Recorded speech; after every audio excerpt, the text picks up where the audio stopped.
wanted to know what inspired you to create Project Triple Jump, and what gap were you trying to fill in athlete development with that?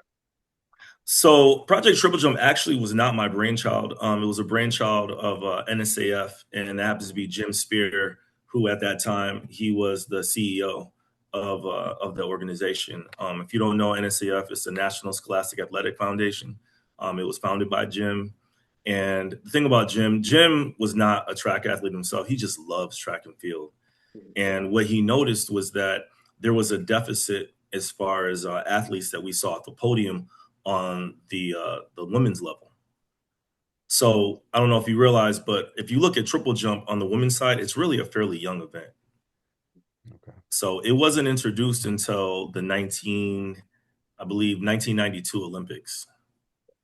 So that being said, if you look at it, yeah, I mean, all the triple jumpers that you see, I mean, it's a fairly new event as far as on the international scene in the Olympics. But we didn't have any top females that were able to compete with the Europeans. And basically, our top one that we had was Sheila Hudson Strudrick.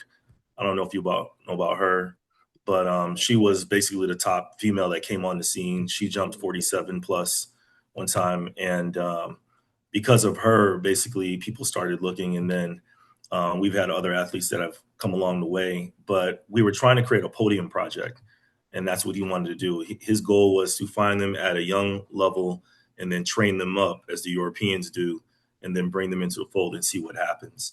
And we were trying to get someone on the podium, and actually it took until just our last Olympics where we got Jasmine Moore to get on. And actually she doubled, which was interesting enough. We hadn't seen that. And yeah, that was ridiculous. So, and she was one of our athletes as well. To hear the rest of the conversation, please go to our Beyond the Blocks YouTube channel to hear the rest of the episode. Like and subscribe. And don't forget to follow us on Instagram at Beyond the Blocks.